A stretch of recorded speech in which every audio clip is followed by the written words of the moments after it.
James Lacey here from Sweet Science of Fighting. We have another breakdown for you. It's been a little while. Today, running through some functional patterns training footage. Now, functional patterns, I think they really boomed about 10 years ago. Haven't seen them much lately, actually. They are kind of fallen off the face of the earth. Or maybe I just don't get fed whatever they're posting, but it looks like they haven't posted in a while on their YouTube page, etc. But I think some of their training philosophy is still kind of prevalent today.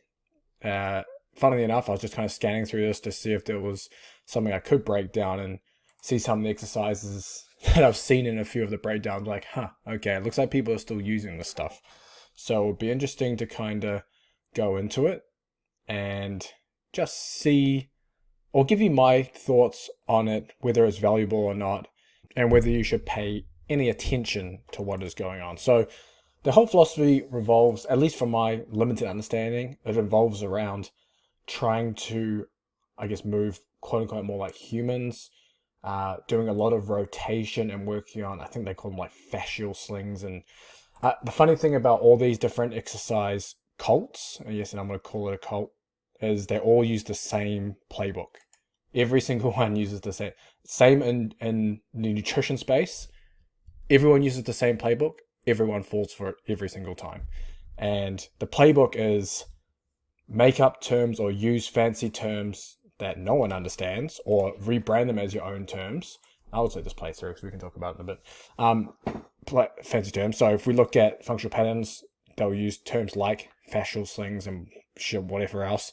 Then you got people like the Goda movement who also use random terms as well that actually don't mean anything. That's the first part. The second part is then latch onto a successful athlete who was never using the system, who is already successful, and then starts using the training system. And then that's how they then start getting credibility within, I guess, the mainstream space around that exercise system. And that's the playbook. And then also have maybe one figure or a couple of figures spearheading that as their personality who are contrarian to popular exercise things. And that would be the third thing. And then the fourth one would be demonizing traditional methods of training. Now, the funny thing is, if you go outside of, say, personal training, when we talk like strength and conditioning, I see it kind of in two areas. Now, this is not against all private sector strength and conditioning coaches. There's obviously some very bloody good private sector strength and conditioning coaches out there. I mean, this is retarded stuff already. There are some really good strength and conditioning coaches out there in the private sector. So this is not a dig at that. And there are some really bad ones in other sectors. So again, but typically, really good strength and conditioning coaches that have a good educational background, and that means having gone through university, master's degrees, etc., and then who have been employed by sports teams to essentially get results. And when you're employed by sports teams, professional sport is cutthroat. It's not like it's not like professional fighting where it's more like personal training in terms of, hey, you have this one athlete and it's so the results are so multifactorial, like you can't really put it down if it's a strength conditioning or whatever else. But in other sports, results are what matters, and you will lose your job very, very quickly if you're not getting them. And I don't know one well-respected strength and conditioning coach who uses or subscribes to functional patterns cult. And I've never seen it used in the professional level, the highest professional level of sport. I've never talked to anyone that's even mentioned the use of any of this, which, speaks volumes in itself. But a lot of people fall into this idea of, I guess, these fancy functional movements that are supposed to transfer better to, in this case, combat sports. The reason it does work, okay? So I'm saying it does work initially. And there's a good quote by Dan John that everything works. I'm going to paraphrase it because I don't know its full quote, but basically everything works, but nothing works forever. I mean, that's just stupid too, standing on it. Like, it doesn't make any sense, right? Everything works. And one really good, even though I'm not a fan of block periodization, I do like Vladimir Usharin's take on training load. And he talks about training intensity, training volume, but also novelty. And this is where this fits in. And athletes will start something like this, functional patterns, and they'll feel better, or they'll perceive that they feel better. And there's a few reasons for it.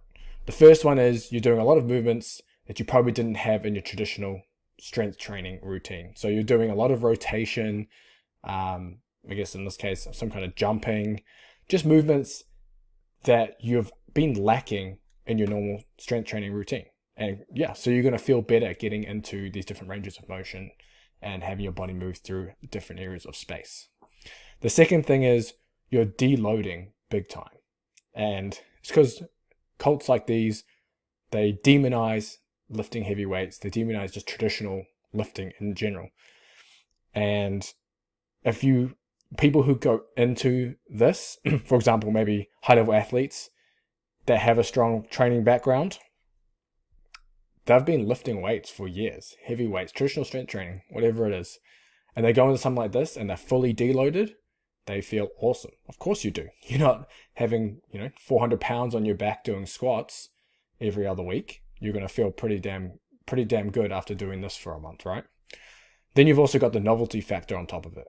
And novelty is, as I mentioned, a training load stimulus. So you are going to see gains because of the novelty. It's one of those things where you're basically deloading training volume and training intensity. So those are very low, but the training loads increase through the novelty aspect.